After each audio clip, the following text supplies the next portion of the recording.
C'est deux éléments, statut et contenu du travail, qui font qu'il y a une mise à l'écart des femmes d'emblée. Parce que dans les métiers d'indépendants, il y a moins de femmes, c'est plus des conjointes d'indépendants.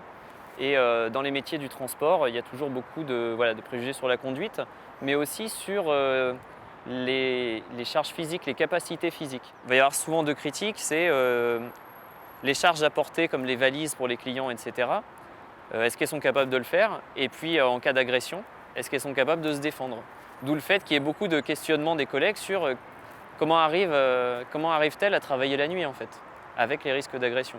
Alors que moi, ce que j'ai constaté, c'est que le travail de nuit est déserté par les femmes, plus parce qu'elles ont plus souvent la charge de la vie familiale à côté et la coordination avec cette vie familiale, plutôt que pour des raisons d'agression qui auraient lieu la nuit. Ce que j'ai remarqué, c'est que ces accidents qui arrivent régulièrement à tout le monde étaient plus disqualifiants pour les femmes dans ce métier. Parce que ça revenait sur des préjugés de les femmes ne savent pas conduire, etc. J'ai rencontré une conductrice qui m'a expliqué qu'elle avait eu un accident tout bête qui n'était pas du tout de son fait en fait.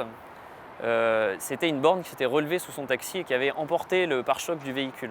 Donc là, ça veut dire véhicule au garage. C'était en plus un véhicule d'un collègue, c'était pas le sien, mais on lui louait.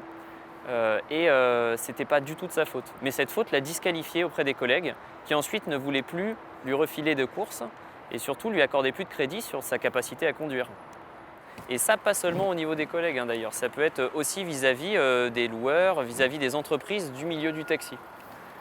Donc ça va être assez paradoxal puisqu'on a finalement un milieu qui leur est favorable dans le sens où on leur prête des vertus de douceur, d'accompagnement des clients, qui sont des profils très recherchés par les employeurs et l'industrie du taxi. Et en même temps, la faute va les disqualifier plus facilement. La faute de conduite, l'écart de route, voilà, va y avoir tout de suite des petits conseils sur un ton paternaliste. Il va y avoir clairement une mise à l'écart vis-à-vis de certains collègues. J'ai rencontré des femmes taxis qui avaient des profils très différents, mais il y a une phrase qui m'avait beaucoup marqué de l'une d'entre elles.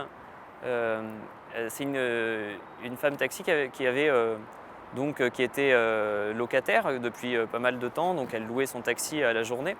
Et elle avait 2-3 collègues avec qui elle s'entendait bien, mais avec qui elle ne parlait pas de certains sujets, comme le nombre de courses qu'ils prenaient, tout le côté économique.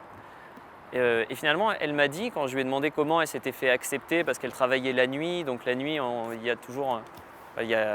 c'est vu comme plus risqué pour les femmes, donc ça leur est moins conseillé. Elle m'avait dit « Il a fallu que je me fasse accepter comme collègue avant de redevenir une femme ». Et je trouvais cette phrase assez percutante, parce que ça révélait la logique d'insertion professionnelle de cette conductrice, qui avait été essayer de constamment délimiter les relations avec les collègues pour qu'ils comprennent que leurs relations professionnelles ne sont pas de la drague et qu'ensuite elles puissent passer pour une collègue normale en fait.